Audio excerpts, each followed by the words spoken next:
Bismillahirrahmanirrahim. Assalamualaikum warahmatullahi wabarakatuh. Alhamdulillah, tsumma alhamdulillah, wassalatu wassalamu ala rasulillah wa ala alihi wa sahbihi wa walah, wa la hawla wa la quwata illa billah, amma ba'd. Alhamdulillah, senang sekali bisa bertemu kembali di channel YouTube Magnet Rezeki. Saya doakan Anda semua mendapatkan keberkahan, kemuliaan, kejayaan, ketinggian dari Allah Subhanahu wa Ta'ala, sehingga Anda semakin dekat dengan cita-cita Anda, harapan Anda, hajat-hajat Anda, dan juga semakin dekat dengan Allah Subhanahu wa Ta'ala. Amin ya rabbal alamin. Seperti biasa di channel ini kita akan membahas tentang materi magnet rezeki, bagaimana menarik rezeki dahsyat dengan cara Allah.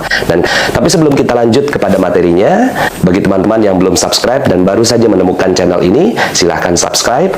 Insya Allah Anda akan mendapatkan materi-materi yang terbaik dari channel ini. Insya Allah Anda adalah makhluk yang ajaib, tinggal kita sempurnakan faktor-faktornya. Dan insya Allah dalam video-video berikutnya kita akan lanjutkan materi ini sampai Anda menemukan potensi terbesar diri Anda dan menjadi makhluk ajaib sebagaimana yang Allah Subhanahu wa Ta'ala inginkan untuk Anda. Alhamdulillah, bagaimana kabarnya semua Bapak Ibu sahabat magnet rezeki yang dirahmati Allah. Semoga kita semua selalu berada dalam limpahan curahan rahmat dan karunia yang tak terbatas dari Allah Subhanahu wa Ta'ala. Semoga kehidupan Anda bertambah keberkahannya, bertambah kemuliaannya, bertambah kejayaannya, dan terutama bertambah disayang oleh Allah Subhanahu wa Ta'ala. Bapak Ibu, pada kesempatan kali ini saya ingin menyampaikan materi tentang detox rezeki, ya. Terus terang saya sudah beberapa kali tag untuk merekam materi ini, tapi beberapa kali juga saya tidak berhasil merekamnya, bukan karena kualitas suaranya, tapi ada kekuatan yang sangat besar di dalam diri saya. Materi ini bisa membalik seluruh kehidupan Anda. Ibarat kalau kita salah jalan, kemudian kita sadar, kemudian kita ya tinggal U-turn atau berbelok berbalik arah. Maka mudah-mudahan materi detox rezeki adalah materi yang bisa membuat kita semua, saya juga ya sebagai pribadi yang banyak sekali kesalahan, bisa jauh-jauh lebih dekat kepada Allah Subhanahu wa Ta'ala, sehingga akhirnya rezeki kita dimudahkan olehnya.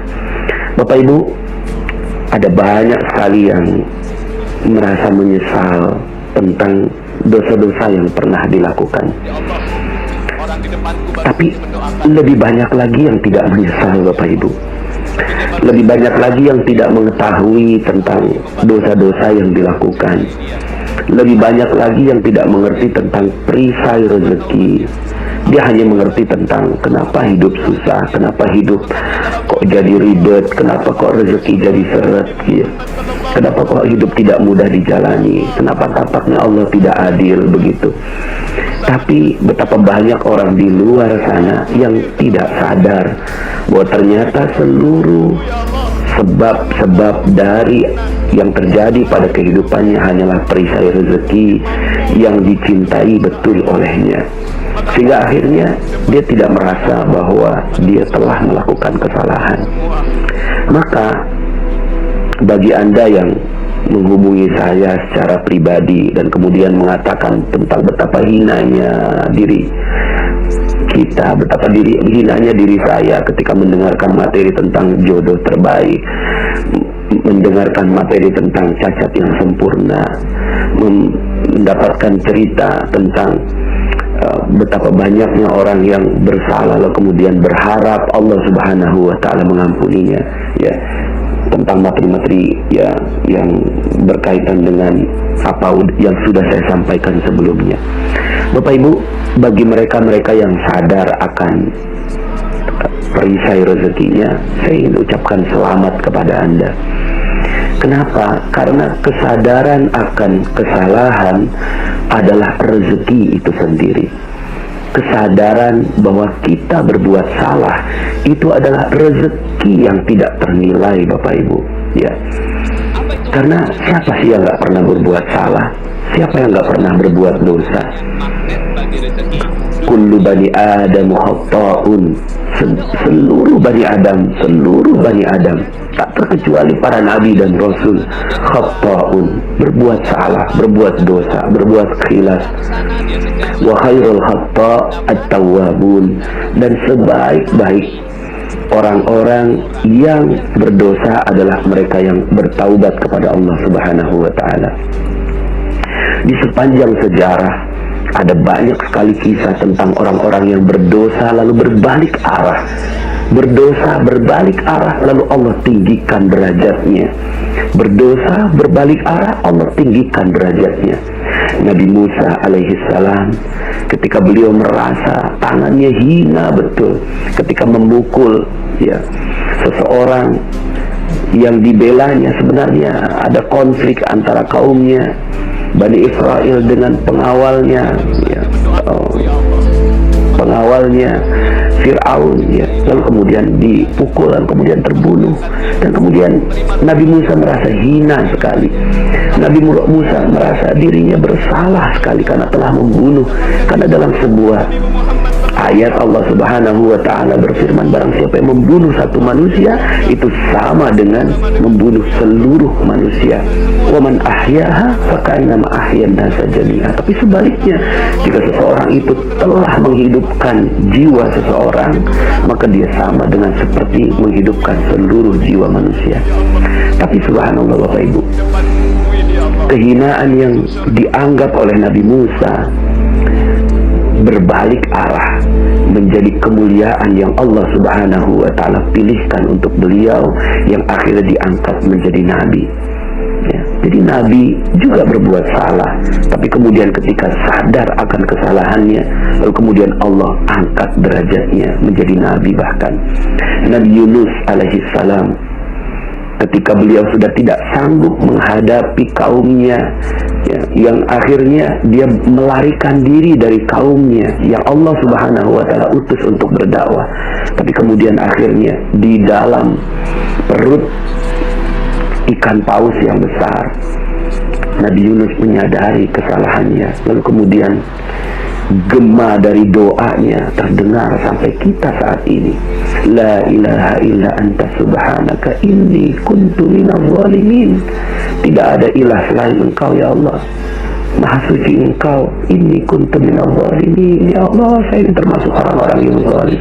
Ini adalah kesadaran Nabi Yunus akan dosa-dosa yang dilakukannya. Nabi Adam alaihissalam juga kisah tentang berdosa. Ketika takdirnya masuk dalam surga Allah Subhanahu wa taala, lalu kemudian tergoda, dan kemudian akhirnya diturunkan ke muka bumi, maka sepanjang kehidupannya Nabi Adam alaihissalam berdoa, Rabbana zalamna anfusana wa illam taghfir lana wa tarhamna lanakunanna minal khasirin. Ya Allah, aku telah menzalimi diriku sendiri. Allahumma Rabbana zalamna anfusana wa illam taghfir lana, jika Engkau tidak mengampuni kami, lanakunanna minal khasirin, sungguh terjadilah kami menjadi orang yang merugi. Kisah Nabi Adam adalah kisah pengampunan, kisah pertaubatan. Sepanjang kehidupan Nabi Adam adalah meminta ampun kepada Allah Subhanahu wa taala. Maka kita melihat, jika Anda sekarang yang mendengarkan audio ini pernah berbuat salah, pernah berbuat dosa, pernah durhaka kepada kedua orang tuanya, menghancurkan terumbu karangnya, akan ada terumbu karang yang baru insya Allah buat Anda. Bagi Anda yang mungkin mendengarkan materi jodoh terbaik lalu terpukul sekali, apa begitu Pak Nas? Apa saya begitu hina? Saya pernah berzina dalam kehidupan saya sebelumnya. Bersyukurlah, karena nyawa kita belum sampai ke kerongkongan. Nyawa Anda, nyawa kita semua yang masih bisa mendengarkan audio ini belum sampai ke kerongkongan. Masih ada kesempatan untuk bertaubat kepada Allah Subhanahu wa taala. Memang benar, Allah seakan-akan ingin memberikan pesan bahwa hukumannya adalah dirajam sampai mati. Memang benar, seakan-akan untuk menunjukkan bahwa benar-benar dosanya besar sekali. Karena selama ini kita tidak pernah menganggap bahwa itu dosa. Kita iyalah dosa, tapi kita tidak pernah menganggap bahwa dampaknya begitu besar kepada kehidupan dunia kita maupun kehidupan akhirat kita. Kita anggap ya nantilah minta ampun kepada Allah, salaman kepada manusia, lalu kemudian bertaubat kepada Allah diampuni. Enggak sesederhana itu. Ketika kita sadar bahwa ini adalah dosa yang sangat besar, maka itu adalah rezeki yang luar biasa buat kita. Mungkin selama ini Anda menganggap bahwa, waduh Pak Mas, kalau saya sudah pernah berzina, pantas saja rezeki saya hancur seperti ini. Karena memang sepertinya saya sudah tidak pantas untuk mendapatkan rezeki dari Allah. Tapi yuk sama-sama kita bergabung dengan kafilah pertaubatan, dengan kafilah orang-orang yang sadar akan dosanya, kafilah para nabi yang mengakui dosa, kafilah orang-orang yang dimuliakan oleh Allah Subhanahu wa Ta'ala. Bahkan ada banyak sekali kisah tentang mereka-mereka yang sadar akan dosanya. Tapi kekuatan kesadaran akan dosa, kesadaran akan dosa ini yang membuat akhirnya Umar bin Khattab dalam sebuah hadis Rasulullah SAW bersabda, ittaqillaha haitsuma kunta wa atbi'is sayyi'atal hasanata tamhuha. Bertakwalah kepada Allah dimanapun kau berada, dan iringilah perbuatan buruk dengan perbuatan baik, karena kebaikan dapat mengkompensasi keburukan. Maka hadis ini menjadi kabar gembira bagi Umar bin Khattab radhiyallahu anhu, menjadi kabar gembira dan dijadikan ini sebagai ruh kehidupan bagi Umar bin Khattab radhiyallahu anhu, ruh kehidupan bagi Umar. Ya. Ketika kesalahannya ingin ditutupi dengan kebaikan demi kebaikan demi kebaikan, sampai akhirnya Umar bin Khattab radhiyallahu anhu menjadi manusia mulia yang kita kenang sampai sekarang. Karya dari Umar bin Khattab radhiyallahu anhu, masya Allah, begitu besar, dan ternyata itu berangkat dari sebuah kesadaran akan kesalahan. Dan ini adalah rezeki yang mulia, rezeki yang besar. Umar bin Khattab mungkin ada perasaan khauf, ada perasaan takut. Ya Allah, apakah benar aku bisa diampuni oleh Engkau sementara dosaku begitu banyak ya Allah? Tapi kemudian akhirnya Umar bin Khattab tidak larut dengan kesalahannya, tidak larut dengan dosanya. Umar bin Khattab menutupinya dengan beramal lagi. Amal apa lagi? Amal apa lagi yang bisa kulakukan agar bisa mengambil hatinya Allah untuk mengampuni dosa saya yang sangat-sangat besar. Maka Bapak Ibu yang dirahmati Allah Subhanahu wa Ta'ala, mungkin sebagian di antara Anda ketika mendengarkan materi tentang perisai rezeki, lalu kemudian saya mulai bongkar sedikit demi sedikit dosa-dosa yang kita lakukan.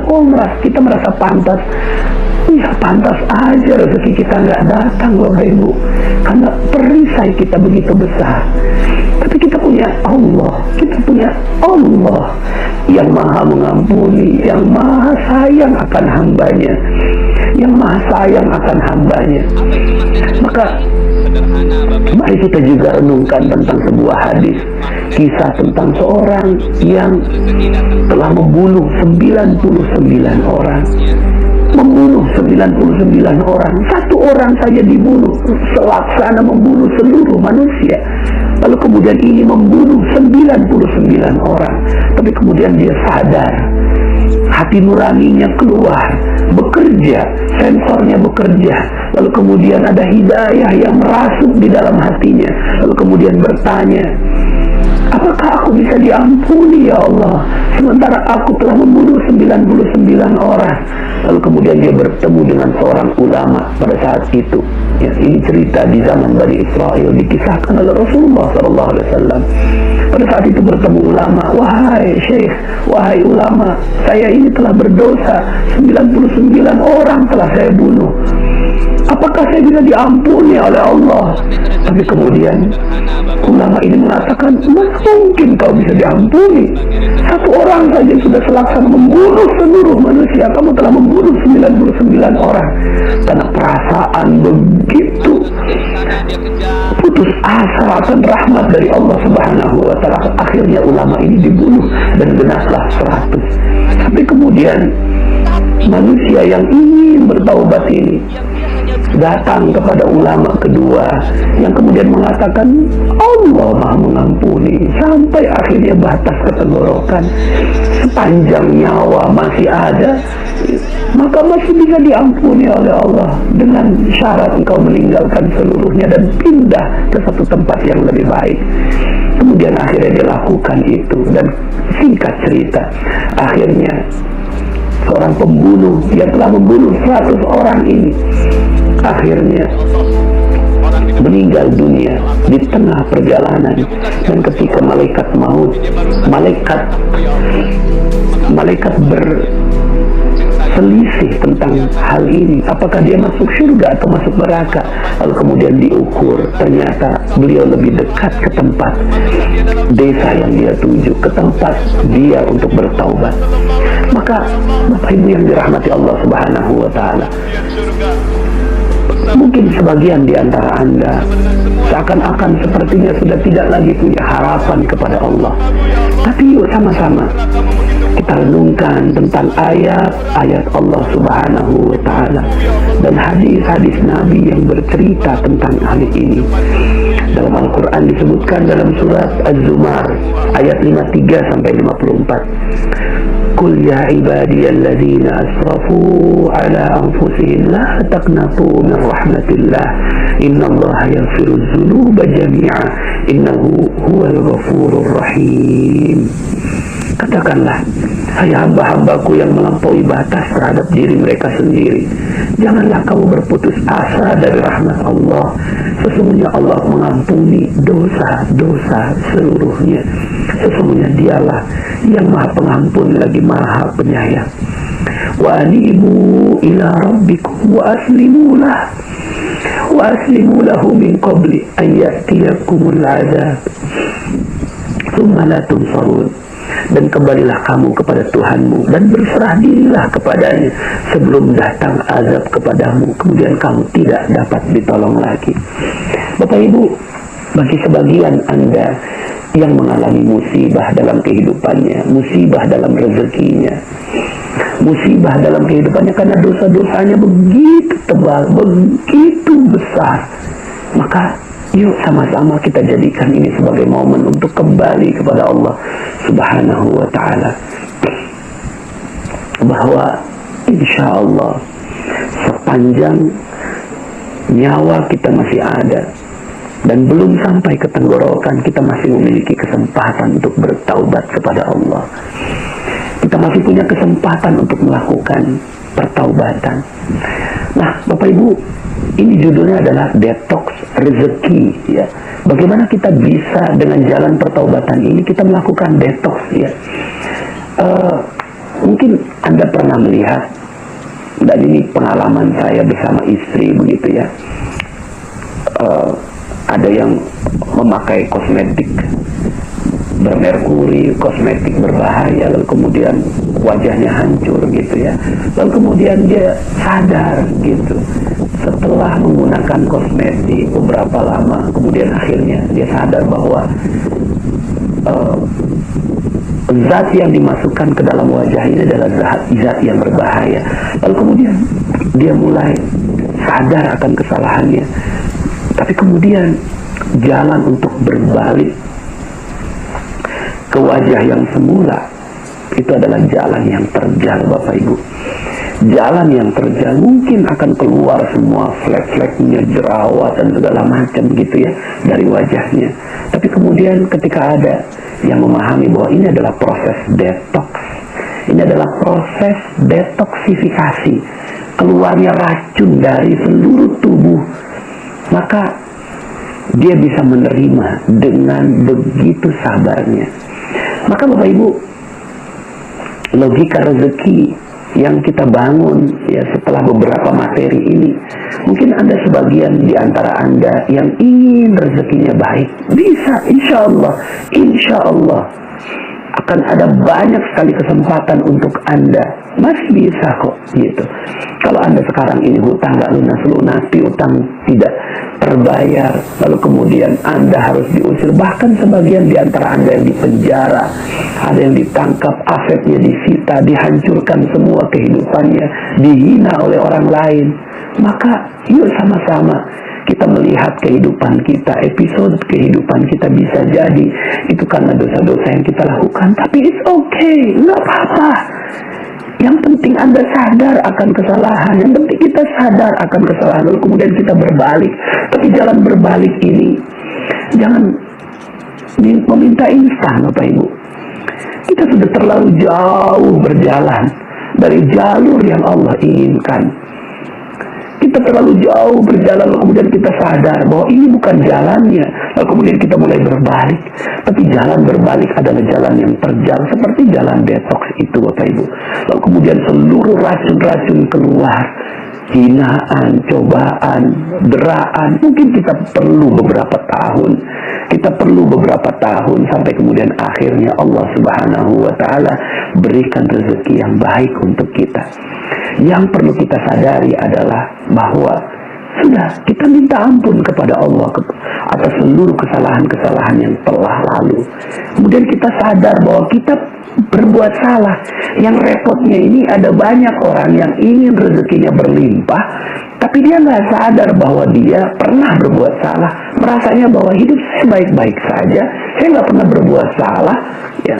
Lalu kemudian, tapi ternyata hidupnya nggak harmonis, masalah di mana-mana, ya. Kemudian kehidupan yang nggak nyaman itu juga bagian dari kesalahan. Kalau seandainya hidup kita udah benar, ya, hidup kita udah bagus, hidup kita udah rapi, maka pasti rezeki datang dengan bagai air bah. Kita harmonis dengan keluarga, hidup kita nyaman. Kalau belum terjadi seperti itu, mungkin kita perlu berbalik. Dan saat berbalik itu kita perlu mengalami yang namanya detoksifikasi, keluarnya racun-racun. Maka jangan heran, mohon maaf, mohon izin bagi mereka yang ingin menekuni jalan ini. Bagi mereka-mereka yang ingin mengetahui tentang jalan ini, maka jalan ini akan dipenuhi dengan keluarnya racun-racun yang ada dalam tubuh kita. Kalau keluar itu, maka berbahagialah. Makanya dalam materi sebelumnya saya sampaikan tentang yang namanya paradox of candy. Akan ada bungkus-bungkus yang banyak yang dikeluarkan. Mungkin barang Anda hilang, mungkin Anda akan dihina orang, mungkin ya akan ada banyak sekali pengorbanan yang keluar dari diri Anda. Tapi itulah prosesnya, itulah detoxnya, itulah bungkus-bungkus yang keluar. Sabar saja, sebentar lagi isinya akan datang. Sebentar lagi isinya akan datang. Mungkin saya ingin sedikit cerita tentang ada satu kisah yang saya lihat betapa dahsyat buat saya, dan detoxnya cepat begitu ya. Ya mungkin bukannya cepat ya, tapi di antara jalan yang Allah pilihkan untuk detoksifikasi ini, Allah kasih hadiah gitu. Allah kasih hadiah. Ini kisah tentang seorang nenek. Nenek ini hobinya minta-minta, Bapak Ibu. Setiap hari minta-minta. Dia nggak sadar bahwa minta-minta adalah dosa. Berharap kepada manusia, meminta-minta, ini adalah dosa. Dia nggak sadar ini. Dan dia merasa, oke, yang lain dia berada di dalam komunitas peminta-minta. Ini adalah sesuatu yang wajar. Ini adalah mencari nafkah. Tapi dia nggak sadar bahwa ternyata Allah nggak suka dengan perbuatan ini. Maka kemudian akhirnya dia tahu bahwa dia dapatkan kisah tentang Ustadz Yusuf Mansur. Dia datanglah ke pengajiannya Ustadz Yusuf Mansur, ya. Akhirnya dia datang bukan buat ngaji, tapi buat minta-minta, ya. Sampai akhirnya ya panenlah Bapak Ibu, ya. Karena Ustadz Yusuf Mansur ini mendoktrin jamaahnya untuk sedekah, ya, sementara si nenek ini ada di luar, ya. Tinggal menengadahkan tangan sampai kemudian akhirnya seluruh jamaahnya menjadikan sang nenek ini sebagai alat praktikum, Bapak Ibu, ya.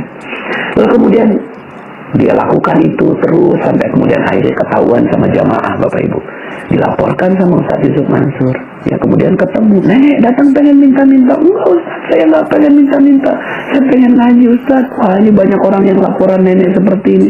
Enggak Ustaz, gini aja deh, kalau besok datang pengen ngaji silakan dah, tapi kalau datang pengen minta-minta lebih baik jangan, gitu. Kurang lebih seperti itu isinya nasihat Ustaz Yusuf Mansur kepada sang nenek. Akhirnya itu si nenek datang lagi besoknya, tapi berubah niat Bapak Ibu, berubah niatnya. Yang tadinya pengen minta-minta sekarang ngaji. Kenapa? Karena udah ketahuan sama Ustaz Yusuf Mansur.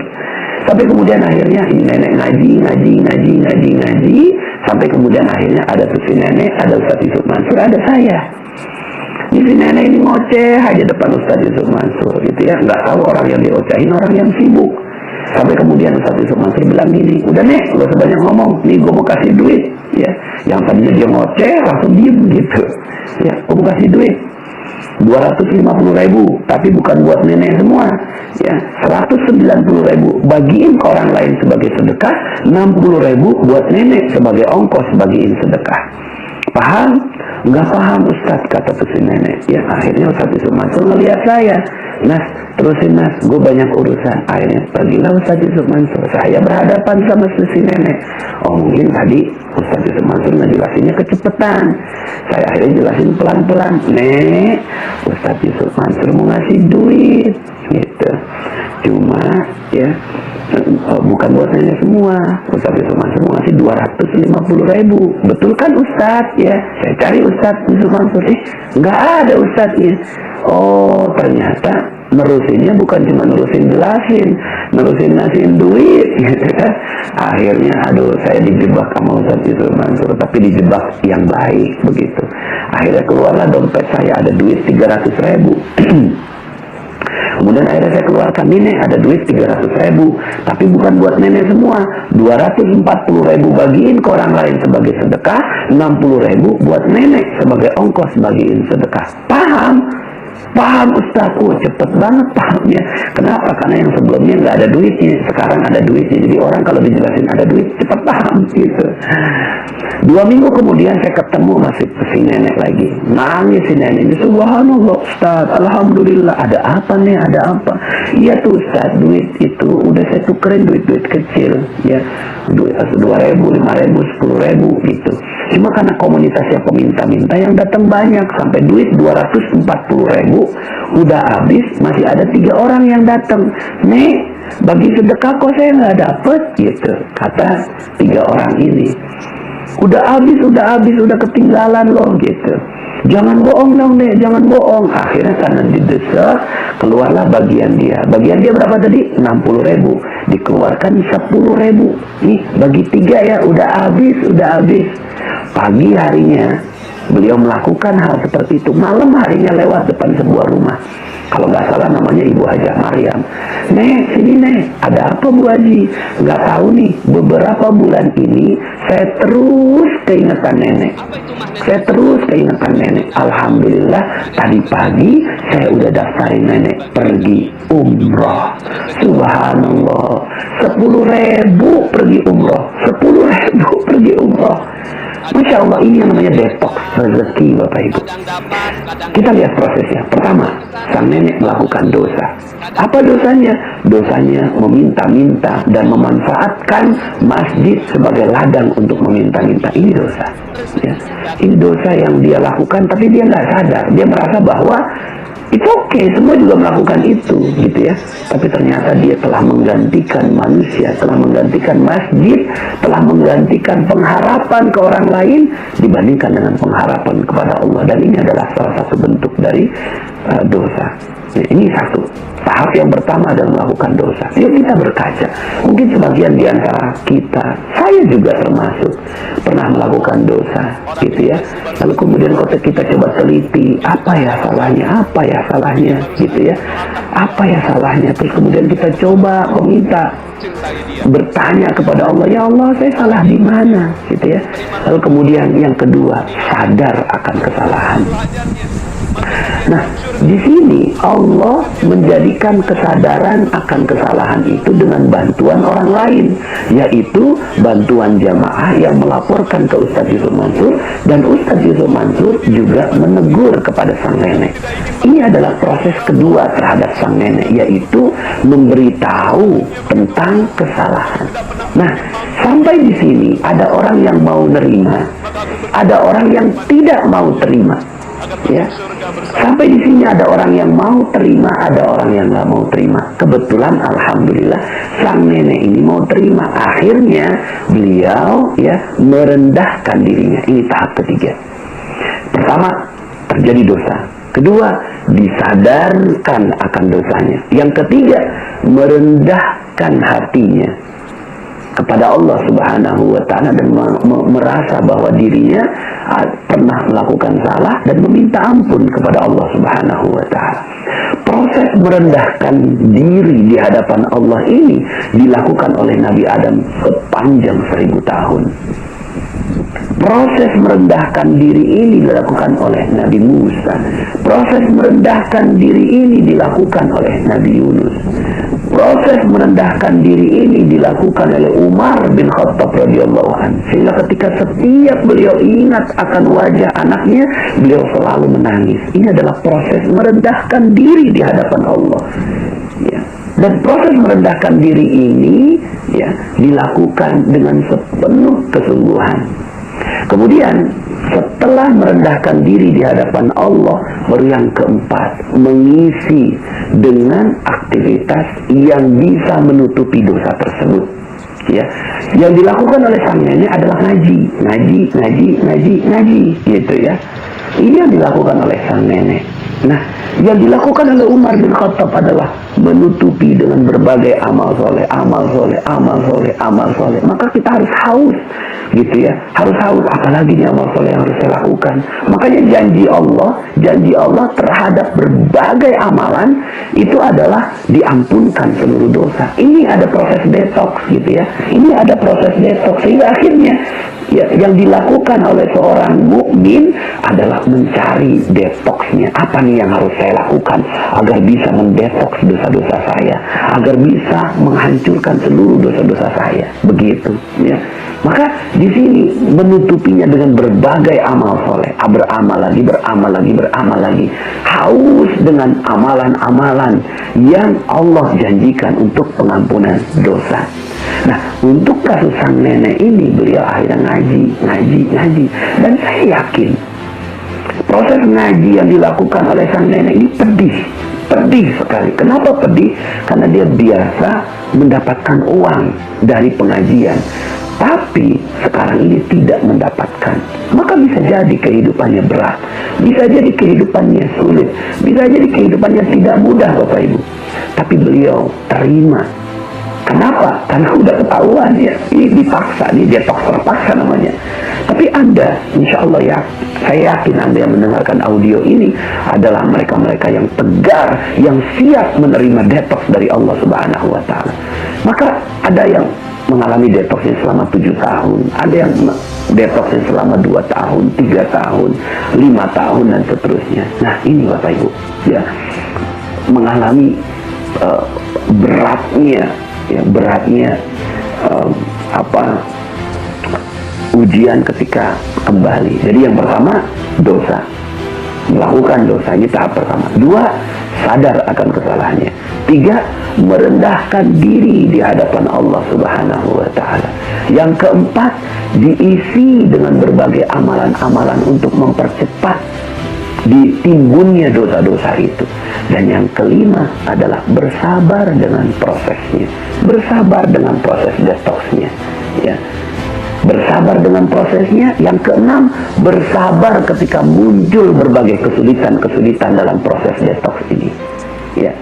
Kalau ini yang sudah dilakukan, maka terjadi yang keenam, Bapak Ibu. Yang keenam ini adalah ujian terhadap proses detox kita. Ujian yang terjadi pada sang nenek adalah diberikan harta. Dan harta ini amanah. Amanah ini harus disampaikan kepada pemiliknya. Dan ternyata sang nenek melakukannya dengan berhasil.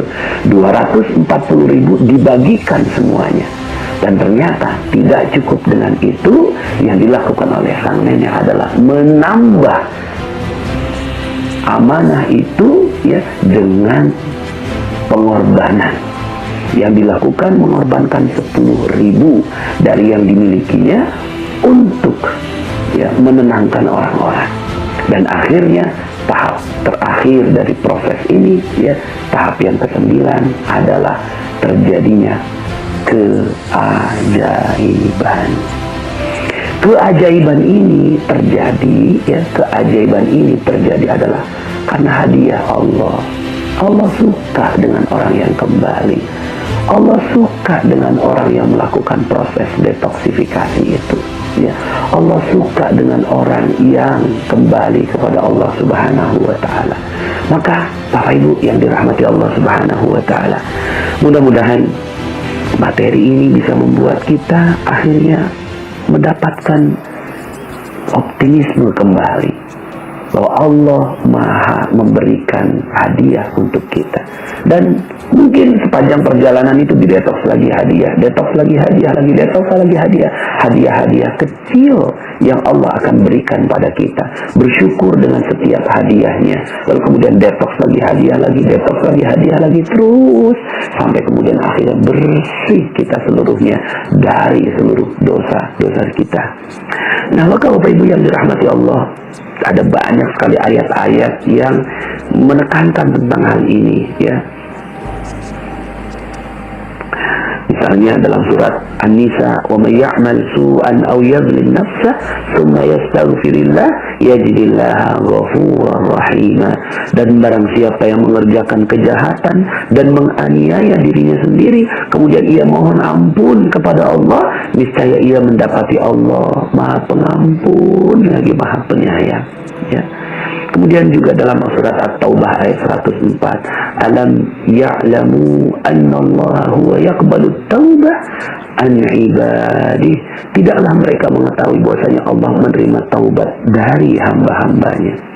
Suatu ketika Rasulullah Shallallahu Alaihi Wasallam berjalan bersama dengan para sahabat, lalu kemudian melihat ada seorang ibu yang sedang menggendong anaknya.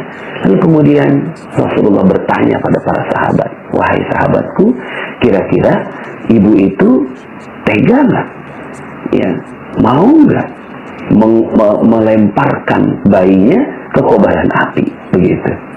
Para sahabat kaget mendapatkan pertanyaan seperti itu.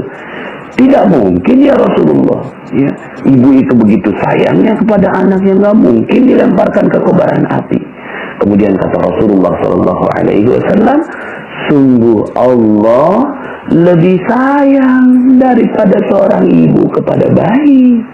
Sungguh Allah lebih sayang daripada seorang ibu yang menyayangi bayinya." Maka Allah menyayangi Anda, Bapak Ibu semua. Allah menyayangi kita.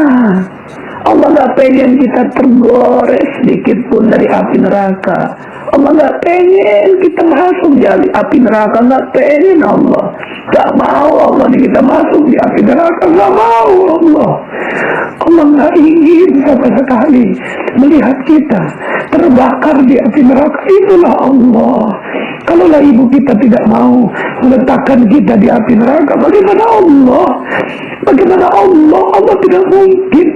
Tapi kemudian karena dosa-dosa kita, akhirnya Allah menghancurkan kita di kehidupan dunia. Supaya apa? Supaya gugur dosa-dosa kita. Supaya hancur dosa-dosa kita. Supaya habis dosa-dosa kita. Lalu kemudian kita menjadi manusia yang bersih di hadapan Allah. Dan ini adalah bentuk sayangnya Allah. Jadi kalau ditanya apakah Allah jahat pada saya? Tidak. Malah kebaliknya. Allah Maha sayang kepada hambanya. Allah Maha sayang kepada hambanya. Lebih sayang daripada seorang ibu menyayangi bayinya. Subhanallah. Bapak Ibu yang dirahmati Allah Subhanahu wa Ta'ala, maka ini adalah kabar gembira bagi kita semua. Proses detox yang insya Allah kita semua akan mengalaminya. Jadi kalau seandainya kita mengalami kesulitan hidup, katakan kepada Allah, katakan kepada Allah, seandainya kita mengalami kesulitan dalam hidup kita, ya Allah, sungguh aku lebih baik menerima kesalahan ini, menerima kesulitan ini di kehidupan dunia, asalkan Engkau membayar seluruh kesulitan kami dalam kehidupan dunia ini berupa keselamatan nanti di yaumil akhir.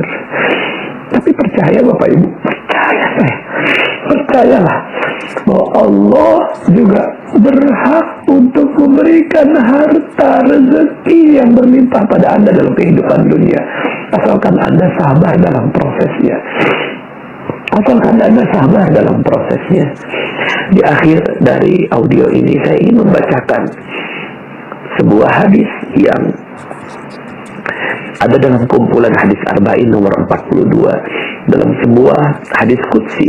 Anas radhiyallahu anhu berkata, aku mendengar Rasulullah sallallahu alaihi wasallam bersabda, Allah Subhanahu wa taala berfirman, wahai anak Adam, selama kalian mau berdoa dan berharap kepada aku, pasti ku ampuni dosa yang pernah kalian lakukan. Pasti ku ampuni dosa yang pernah kalian lakukan, dan aku tidak peduli. Wahai anak Adam, seandainya dosa kalian membumbung setinggi langit, lalu kalian memohon ampun kepadaku, pasti aku ampuni. Wahai anak Adam, seandainya kalian datang kepadaku dengan membawa kesalahan sepenuh bumi, asalkan tidak menyekutukan aku, pasti aku mendatangimu dengan membawa ampunan sepenuh bumi pula. Subhanallah, Masya Allah. Mudah-mudahan kita semua diampuni oleh Allah Subhanahu wa ta'ala. Mungkin yang perlu kita lakukan adalah banyak-banyak beristighfar, kepada Allah Subhanahu wa ta'ala. Semoga dengan istighfar ini Allah Subhanahu wa ta'ala akan mengampuni seluruh dosa-dosa kita.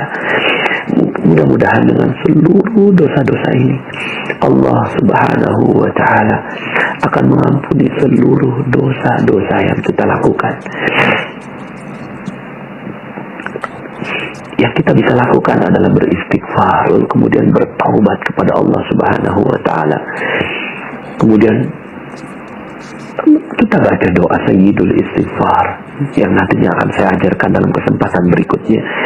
Kemudian juga membaca tahlil La ilaha illallah, membaca La ilaha illallah.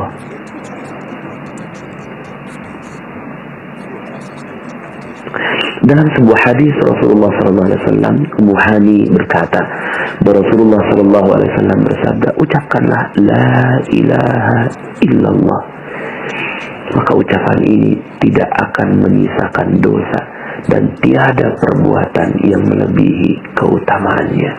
Hadis riwayat Ahmad. Semoga kita semua diampuni oleh Allah Subhanahu wa ta'ala, dan akhirnya kita mendapatkan keberkahan di kehidupan dunia dan juga keberkahan di kehidupan akhirat. Bagi mereka-mereka yang telah berbuat dosa kepada Allah Subhanahu wa ta'ala di kesempatan yang sebelumnya, berbahagialah karena Anda masih bisa mendengarkan audio ini. Artinya Anda masih punya kesempatan untuk meminta ampun dan diampuni oleh Allah Subhanahu wa ta'ala sampai nyawa Anda, sebelum nyawa Anda sampai di tenggorokan Anda. Terima kasih, mohon maaf atas segala kekurangan.